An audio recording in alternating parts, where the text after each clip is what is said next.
Breaking news, former FBI Director James Comey has been indicted. A U.S. official tells CBS News he's been charged with one count of making false statements and another count of obstruction of justice. We want to get right to Scott Fredericksen, defense attorney and former federal prosecutor. So, Scott, what do these charges mean and what specifically are they referring to? Well, reports are that Mr. Comey has been charged by a grand jury sitting in Alexandria, Virginia, in the Eastern District of Virginia, with counts of making a false statement to the Senate investigating the Russiagate matter, and also one count of obstruction of justice. So charges are one thing. How likely do you think this will end up in the hands of a jury? Well, I think there's a legitimate, serious question whether this ever gets to a jury, given, the recent circumstances, which are just unavoidable. We had a very experienced veteran U.S. attorney appointed by President Trump who determined there was insufficient evidence to indict Mr. Comey, and he was forced out. In his place is a new acting U.S. Attorney, Lindsay Halligan, who has a grand total of zero prosecutorial experience, zero experience in the criminal law. She comes to this job from her position as an aide to Mr. Trump. President Trump, as we know, demanded that Comey be indicted. So, yes, this is going to get to a judge, and whether it gets to a jury is a legitimate question. Now, Trump has been putting pressure on Attorney General Pam Bondi to go after his enemies when it comes to these different types of charges. He also mentioned Senator Adam Schiff from California. I'm curious if you think that this is just the beginning. It does appear that this is just the beginning, and that's a good observation on your part. Historically, this has never been done before. The White House has been walled off from the Department of Justice. We don't historically prosecute people based on political, retribution, revenge, or otherwise. So we may expect further indictments. The president wants Senator Schiff from California indicted, and wants Letitia James, the Attorney General of New York, indicted, and it goes on. People who he perceives as his enemy.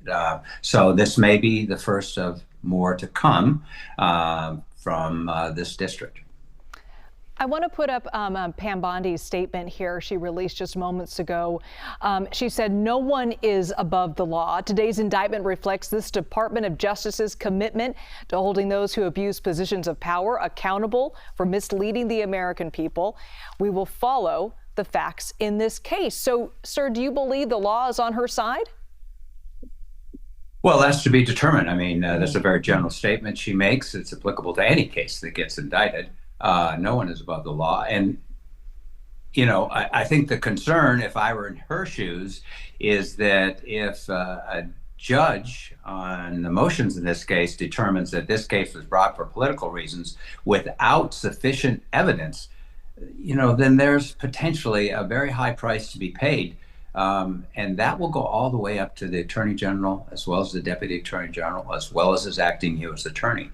One thing we can look for initially in the presentation and the arraignment of Mr. Comey is who on behalf of the government steps up and is representing the government here, because apparently the experienced prosecutor in the office said there wasn't enough evidence. So, I understand what the Attorney General has said there. She's right. No one's above the law. But that also means if the prosecutors violate the law and bringing a case that had no business being brought, then they're the ones that are going to be behind the eight ball.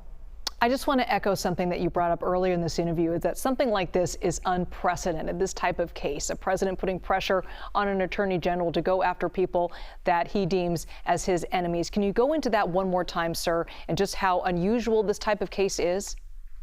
This goes to a fundamental building block of democracy, where the power to charge someone criminally in the United States is always exercised by professional prosecutors. The Department of Justice historically has taken pains to isolate itself, to wall off the President of the United States. So there's no political pressure ever exerted on the Department of Justice, the Attorney General, the line assistant U.S. attorneys to bring this case or not to bring a certain case. And it appears that wall has been fully breached.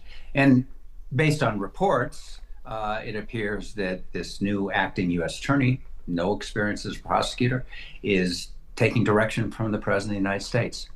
Never happened before. What are you going to be looking for in the next couple of days with this? Well, I think we're going to see some explosive,